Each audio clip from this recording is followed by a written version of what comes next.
नमस्कार, मैं सुवर्णा। न्याय टीवी में आप सभी दर्शकों का स्वागत है। कोर्ट राउंडअप की खबरें अब विस्तार से।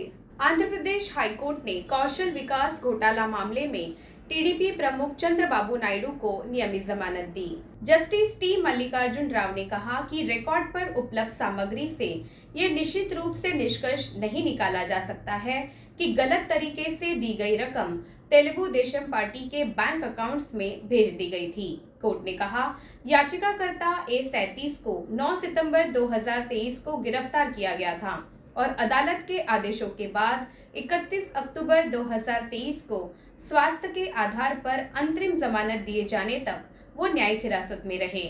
टीडीपी पार्टी को गलत तरीके से अमाउंट ट्रांसफर करने के आरोपों के बावजूद इस दावे का समर्थन करने के लिए कोई प्रथम दृष्टया सबूत प्रस्तुत नहीं किया गया।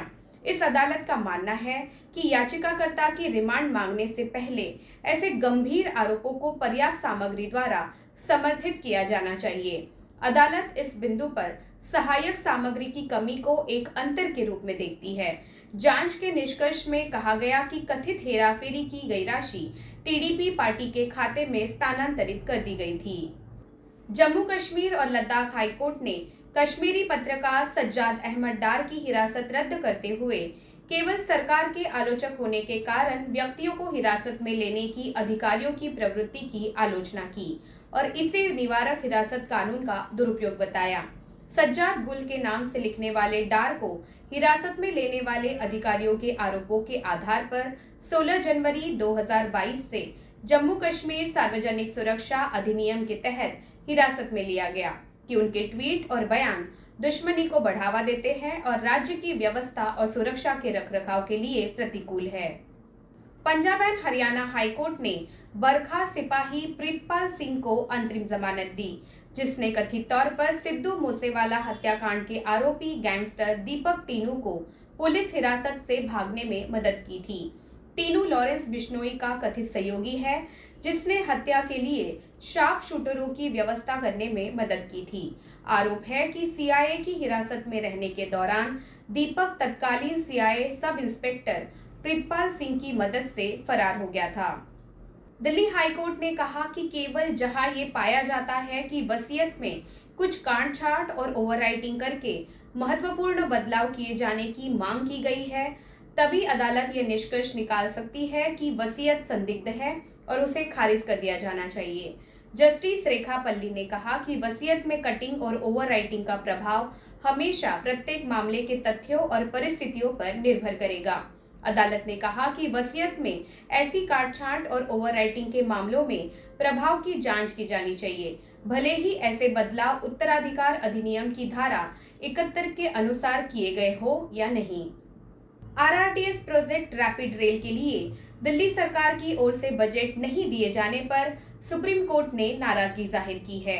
सुप्रीम कोर्ट ने अरविंद केजरीवाल सरकार को कड़े शब्दों में फटकार लगाई और यहां तक कहा कि उनके विज्ञापन का पैसा प्रोजेक्ट में लगा दिया जाए।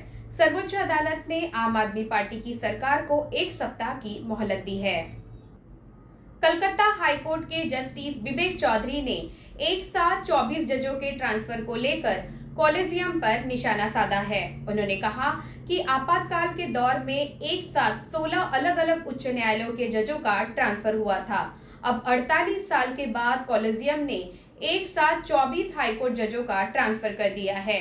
जस्टिस चौधरी का भी ट्रांसफर पटना हाईकोर्ट किया गया है। इस संबंध में 13 नवंबर को केंद्र सरकार की ओर से नोटिफिकेशन जारी किया गया था। सुप्रीम कोर्ट कॉलेजियम ने 11 अगस्त को इस संबंध में सिफारिश की थी, जिस पर अब फैसला लिया गया है। इसी पर टिप्पणी करते हुए जस्टिस विवेक चौधरी ने कहा कि वो तो इतिहास का हिस्सा हो गए हैं। जस्टिस चौधरी ने कहा, हमारे चीफ जस्टिस टीएस शिवगंगनम हमेशा कहते रहते हैं कि मैं ज्यादा बोलने वाला जज हूँ, इसलिए जब मेरी आज आपसे आखिरी मुलाकात होगी तो मैं कहना चाहूंगा कि इमरजेंसी के दिनों में 16 जजों का एक साथ ट्रांसफर हुआ था। करीब 48 सालों के बाद एक साथ कॉलेजियम ने 24 जजों का स्थानांतरण किया है। हालांकि मैं उन लोगों में से हूं जिन्होंने बदलाव की शुरुआत की और कार्यपालिका के हाथ से पावर को जुडिशियरी तक पहुंचाया। दिल्ली एनसीआर में प्रदूषण को लेकर सुनवाई के दौरान सुप्रीम कोर्ट ने एक बार फिर पंजाब सरकार को फटकार लगाते हुए कहा कि कोर्ट में किसानों का पक्ष भी नहीं रखा जा रहा है और उन्हें विलन बनाने का प्रयास हो रहा है। सुप्रीम कोर्ट ने पंजाब सरकार के द्वारा दिए गए आंकड़ों का जिक्र किया, जिसमें कहा गया था कि तमाम प्रयासों के दौरान किसान ही पराली जलाने से बाज नहीं आ रहे हैं। फिलहाल बस इतना ही। अन्य खबरों के लिए जुड़े रहिए न्याय टीवी के साथ। नमस्कार।